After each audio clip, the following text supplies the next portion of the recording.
마실까 하여 구하지 말며 근심하지도 말라. 이 모든 것을 백성들이 구하는 것이라. 너희 아버지께서는 이런 것이 너희에게 있어야 할 것을 아시느니라. 다만 너희는 그의 나라를 구하라. 그리하면 이런 것들을 너희에게 더하시리라. 아멘. 예수님은 오늘 본문에서 염려에 대해서 말씀을 하십니다. 목숨을 위하여서 무엇을 먹을까, 무엇을 마실까, 입을까 염려하지 말 것은 이 모든 것이 너희에게 필요한 것인 줄 하늘에 계신 아버지께서 다 알고 계신다라고 말씀을 하시죠. 이렇게 염려와 관련된 말씀을 하신 후에 구제에 대한 이야기를 또 하세요. 해당 내용들을 한번 살펴보도록 하겠습니다. 내용 관찰 1번. 예수님께서 제자들에게 무엇을 먹고 마시고 입을지 염려하지 말라고 하신 이유는 무엇입니까? 24절을 보면 하늘에 나는 그 까마귀도 심지도 않고 거두지도 않고 또 곡식을 모아놓을 창고도 없지만 하나님께서 먹을 것과 또 마실 것을 주시면서 기르신다라고 그렇게 말씀을 하시죠. 또 27절을 보면 들의 백합화도 실을 만드는 것도 아니고 또 실을 짜는 것도 아니지만 그 모양이 심히 아름답도록 하나님께서 입히시지 않느냐라고 말씀을 하고 계십니다. 그런 미물도 하나님이 기르시는데 하물며 너희에 대하여는 더 섬세한 돌봄을 베풀어 주시지 않겠느냐라는 것이죠. 내용 관찰 2번. 예수님께서는 무엇을 먹고 마실지를 구하는 대신 무엇을 구하라고 하십니까?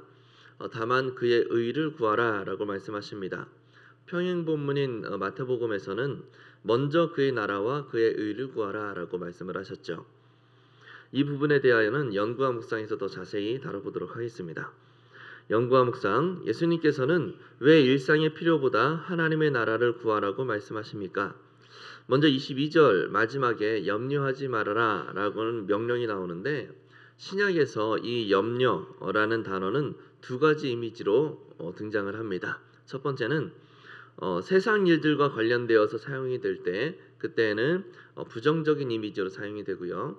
또 하나님의 일이나 교회와 관련되어서 염려라는 단어가 사용이 될 때는 긍정적인 의미로 사용이 됩니다. 하나님의 나라를 어떻게 세울 수 있을까 이런 걱정들이죠. 오늘 본문에서는 부정적 이미지로 우리가 잘 알고 있는 그런 이미지로 사용이 됐습니다. 26절에서 이 염려라는 단어가 또다시 등장을 하는데 여기서는 특별히 25절에 키를 한 자 늘리는 일과 연관되어서 말씀을 하세요. 여기서 눈여겨볼 것은 이 키를 한 자 늘리는 것, 이 일을 지극히 작은 일로 그렇게 말씀을 하신다는 겁니다. 즉 무슨 의미냐면 우리는 지극히 작은 일, 가장 작은 일조차도 감당할 능력도 없는 너희가 그런 것도 할 수 없는 너희가 어찌 다른 일, 곧 더 어려운 그 일들을 염려하고 있느냐? 어차피 너희에게는 그것을 감당할 능력이 없는데 라고 말씀하시는 거예요. 예수님은 이 염려에 대해서 지극히 작은 일 하나도 할 수 없는 존재가 지극히 작은 일조차도 할 수 없는 존재가 마치 모든 일을 할 수 있다고 착각하는 그것을 염려라고 정의하고 계시는 겁니다. 지극히 작은 일 하나도 할 수 없는 그 존재가 마치 모든 것을 할 수 있다라고 착각하면서 그 먹고 마시고 입는 문제를 스스로 해결하려고 한다라는 거죠. 그러면서 심히 근심한다라는 거예요. 여기서 또 근심한다라는 말은 마치 높이 매달려서 발을 디딜 곳 없어서 느끼는 어떤 걱정과 불안 이런 것을 근심하다라는 단어가 보여주는 이미지입니다. 그렇게 먹고 입는 문제를 하나님께 맡기지 않고 스스로 찾아서 헤매는 것은 공중에 매달려서 버둥대는 것과 같은 그런 상황에 스스로를 내던지는 것 같다라고 이야기를 하시는 거예요. 예수님은 먹이고 입히시는 그 하나님 아버지를 신뢰할 것을 말씀하시는 겁니다. 그러면서 32절에서 무리여라고 그렇게 말씀하시죠. 무리여. 신약에서 양무리는 늘 하나님의 교회를 가리킵니다. 예수님은 지금 양들의 목자이신 예수님께서 당신의 그 양떼를 부르시는 매우 친밀한 어감으로 제자들을 부르고 계시는 거예요. 무리여라고. 더욱이 같은 절에서 너희 아버지라는 그 표현을 사용하시면서 이 친밀함을 더욱 부각시키고 계십니다. 그 친밀하신 하늘 아버지께서 너희에게 그 모든 것이 필요하다라는 사실을 다 알고 계시니 채우실 거다라고 말씀하시는 거예요. 그러니 하나님께서 다 채우실 것이니 너희는 먼저 하나님의 나라를 구하라라고 말씀하세요. 그러면 하나님의 나라를 구한다는 것은 무엇인가? 그것이 바로 33절에서 등장하는 구제를 가리키는 겁니다. 이웃을 돌보고 그들을 향하여서 베품의 삶을 사는 거예요.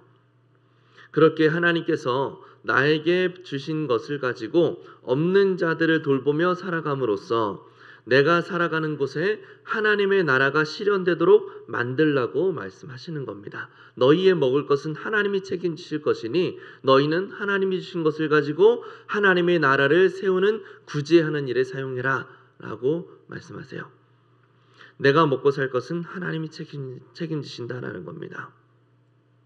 그런데 이런 삶은, 이렇게 나의 것을 베풀면서 하나님의 나라를 세우는 이런 삶은 하루 벌어서 하루 먹고 살았던, 포도밭의 주인이 나를 하루 품꾼으로 써주지 않으면 온 가족이 꼬박 굶주릴 수밖에 없었던 삶을 살았던 당시의 대부분의 유대인들에게 있어서 하나님이 돌보실 것이다, 그러니 나의 것을 베푼다라는 이 믿음은 굉장한 믿음이었습니다. 하나님이 돌보실 것이라는 굳건한 믿음이 없으면 결코 불가능한 그런 일이었던 거죠. 당장 내일 누가 나를 품꾼으로 제발 써줬으면 좋겠다, 그렇지 않으면 우리 가족이 다 굶을 텐데 라는 그 걱정을 매일마다 하면서 밤에 잠을 자게 되는 거예요. 이들의 삶은 하루하루가 치열했습니다. 그런 치열함 속에서 예수님은 그들의 삶을 책임지시는 하나님 아버지를 바라볼 것을 촉구하고 계시는 거죠. 느낀 점입니다. 하나님께서 성도에게 필요한 것을 다 아시고 더하신다라는 말씀에서 무엇을 느낍니까? 당시 유대인들의 거의 대다수는 앞에서 이야기했던 그런 삶을 살았습니다. 아침 일찍 저작거리에 나가서 어떤 포도밭의 주인이나 다른 밭을 가지고 있는 주인들이 나를 품꾼으로 써주기를 바라는 매일의 삶을, 그 매일마다 기다리는 삶을 살았어요. 그래서 그 주인이 나타나서 우리 가족의 하루 먹을 식량을 벌어갈 수 있기를 고대하는 그런 삶을 살았습니다. 어찌저찌 주인이 나타나서 나를 고용해 주면 그것이 참 기쁘고, 그렇게 하루 일당을 벌어서 집으로 가서 저녁 식사를 하고 잠자리에 들 때면 내일은 또 나를 누가 불러줄까 라는 것을 걱정하면서 근심하면서 잠자리에 들어야 하는 고단하고 피곤한 삶이 그들의 삶이었다라는 겁니다. 이런 그들에게 하나님 아버지께서 너희의 필요를 다 아신다라고 하시는 그 말씀은 그들에게 두 가지의 양상으로 받아들여졌을 거예요. 첫 번째는, 그래, 하늘 아버지께서 나와 우리 가족의 삶을 책임지신다, 주님을 바라보자 라는 믿음의 반응이고요. 또 하나는, 그러면 내 삶은 왜 이런가? 당장 내일 먹을 양식을 걱정해야 될 판국에 하나님께서 나의 것을 채우실 것이니 나에게 있는 것을 이웃에게 나누라라는 이 말씀이 가당키나 한가? 내가 우리 가족이 먹을 것도 부족한데 어떻게 이웃을 향하여서 나의 것을 베풀 수 있겠는가? 라고 하는 현실적인 반응입니다. 그렇다면 적용으로 넘어가서 우리는 이 말씀 앞에서 어떻게 반응하고 있는가를 생각해 봤으면 좋겠습니다. 하나님의 공급하심을 기대하지 못하고 생활의 염려에 빠진 경험이 있는지, 좀 더 나아가서는 예수님께서 그의 나라를 먼저 구하면서 너희에게 있는 것을 이웃에게 나누라고 하시는 이 말씀에 믿음으로 순종하고 있는지 우리가 한번 살펴보았으면 좋겠어요. 예수님의 이 말씀 앞에서 우리는 하나님의 돌보심에 대한 확신과 믿음으로 반응하고 있습니까?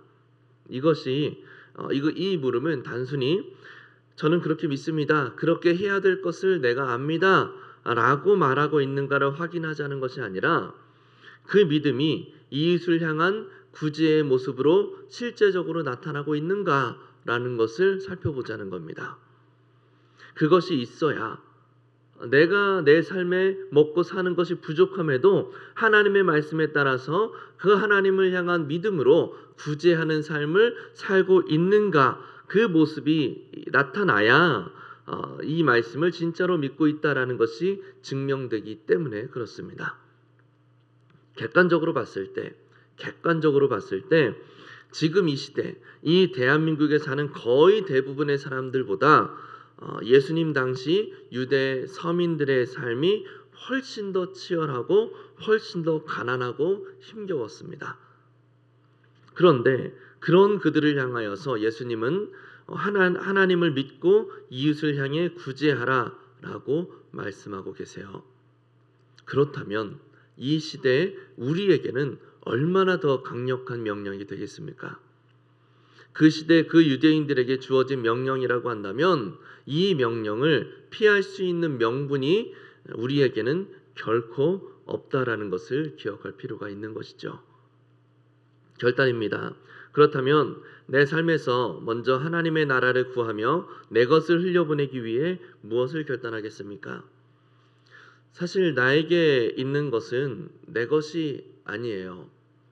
하나님의 것이고 하나님께서 청지기로서 우리를 부르신 것이죠. 그것을 잘 관리하면서 하나님의 뜻대로 사용하라고 우리를 청지기로 부르신 겁니다. 그렇다면 하나님의 뜻에 따라서 하나님의 나라가 온전하게 세워져 가는 일에 사용하는 것이 마땅한 것입니다. 오늘 본문에서는 그 하나님의 일, 하나님이 원하시는 것, 그것이 무엇이라고 밝히고 있는 겁니까? 이웃을 구제하는 것이라고 말씀하고 있는 거죠. 34절에서 너희 보물이 있는 곳에 너희 마음도 있다라고 그렇게 말씀하세요. 비록 나에게 있는 것이 부족하다고 느껴지더라도 예수님의 말씀에 따라 하나님의 나라를 구하는 심정으로 이웃을 향한 사랑의 손길을 베풀 때 하나님 앞에서 우리의 진실된 그 믿음이 인정받게 되는 겁니다. 마음만 있다면 얼마든지 방법은 많아요. 단지 우리의 믿음이 아직 이 말씀에 하나님이 나의 삶을 책임지실 것이다 라고 하는 그 말씀에 순종할 수 있을 만큼 자라지 못했기 때문에 우리가 구제하지 못하는 것이겠죠. 따라서 이웃에게 사랑을 베푸시기 바랍니다. 이웃 사랑을 실천함으로 하나님을 향한 우리의 믿음을 확증하는 삶을 사시기를 바랍니다. 그러면 하나님께서 우리에게 필요한 먹을 것들, 마실 것들, 입을 것들을 채워주실 겁니다. 우리의 삶을 책임지시는 그 하나님을 신뢰하면서 우리가 이웃에게 우리의 것을 베풀 수 있는 그런 삶이 될 수 있기를 예수님의 이름으로 간절히 축복합니다.